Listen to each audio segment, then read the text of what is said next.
Hey everyone, welcome back. Hope you're having a fantastic day so far. So, the Social Security increase was announced last week. However, next month in November, certain beneficiaries of Social Security are actually going to be receiving two checks rather than just one. We're going to be going over why and who can expect to receive that extra payment. But before we go ahead and dive into it for today, if you would like to receive up to $200 in free stock or $200 in free cash, in a pinned comment below, I will be leaving a link to Robinhood.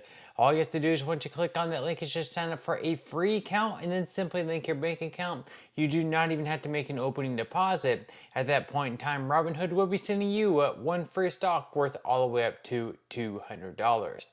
Okay, so before we dive into that extra payment that is going to be going out to certain Social Security beneficiaries next month in November, first off, we're going to be going over four big changes for Social Security beneficiaries that may surprise many retirees, according to this article here from the Motley Fool. So the first one they mentioned is that Social Security benefits will get a 2.5% cost of living adjustment increase. So according to the Nationwide Retirement Institute, 66% of surveyed adults this past summer incorrectly marked the following statement as true: Social Security is not protected against inflation. Meanwhile, 61% of adults incorrectly marked the following statements as true: your monthly Social Security benefits amount will be reduced if deflation occurs. Consequently, some people will be pleasantly surprised to learn that the buying power of Social Security payments benefits is cushioned against inflation by cost of living adjustments almost every year. So that's the first change that is going to be taking place, is there is going to be an increase for everyone across the board by 2.5% thanks to the cost of living adjustment. Now, the second change is that some workers will pay more in payroll taxes. So according to Nationwide, once again, 74% of its survey respondents incorrectly marked the following statement as true: workers pay Social Security taxes on all of their income. In fact, while Social Security is funded by a payroll tax, the amount of their income subject to taxation is capped. The maximum taxable earnings limit is generally revised upward each year to account for changes in the average wage. For instance, the taxable maximum is $168,600 right now, but it will increase to $176,100 in 2025. So in 2025, any income a person has exceeding $176,100 will be exempt from the Social Security payroll tax. Employees generally pay 6.2% of their income to Social Security, while their employers are responsible for an equal amount. So this year, the most a W-2 employee could pay in payroll taxes is $10,453, which is 6.2% of $168,600. That will increase to $10,918 next year, which should be 6.2% of $176,100, meaning that some workers will pay up to $465 more in payroll taxes in 2025.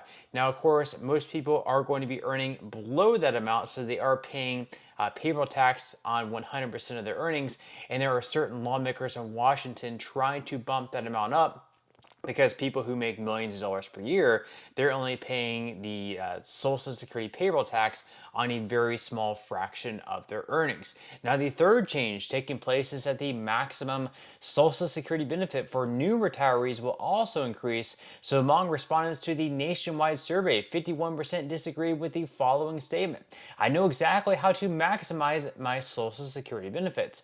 On a related note, 40% of surveyed adults incorrectly marked this statement as false: there is a cap to how much Social Security benefits you can get. There is indeed a maximum Social Security benefit, and to accrue the biggest monthly payouts possible, a worker's income would have to equal or exceed the taxable earnings limit for at least 35 years. In addition, they would have to delay claiming Social Security until they reach age 70, which would give them all the delayed retirement credits available. Social Security's benefits formula is modified annually to account for changes in the average wage, such that the maximum payout typically increases each year. For instance, the maximum monthly benefit for newly awarded retirees is currently $4,873, but that figure will increase to $5,108 per month in 2025. And finally, the last change taking place next year is that retirees under full retirement age will be able to earn more money before any of their Social Security benefits are withheld. So among respondents to the nationwide survey, 44% incorrectly marked this statement as false. Some of your benefits may be withheld if you're still working before your full retirement age. But it's true, when people who are taking their benefits before their full retirement age have wage income that exceeds the retirement earnings test amounts, some of their benefits will be withheld. There are actually two RET limits, a lower limit that applies to Social Security beneficiaries who will not reach full retirement age during the year, and a higher limit for beneficiaries who will reach their FRA during the year. The RET limits are usually revised higher each year to account for changes in the average wage. Next year, those limits will be $23,400 and $62,120. Retirees who are under their FRA for the full year will have $1 in benefits withheld for every $2 that they have in earnings above $23,400.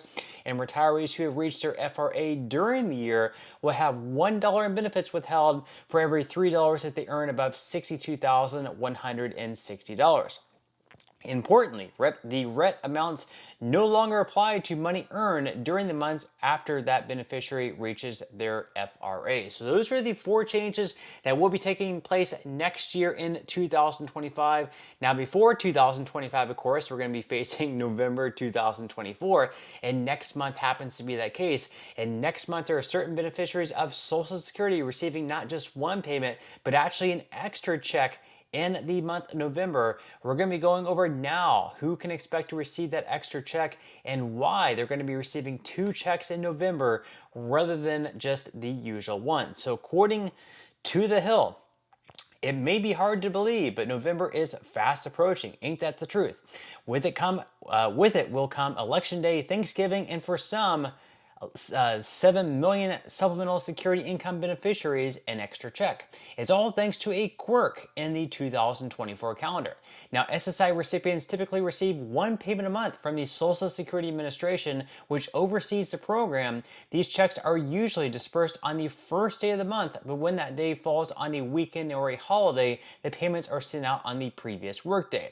It's only been a couple of months since such a blip occurred. Back in August, SSI beneficiaries also received both that month's payment and September's check. Then in September, no checks were dispersed at all. That's because September 1st fell on a weekend.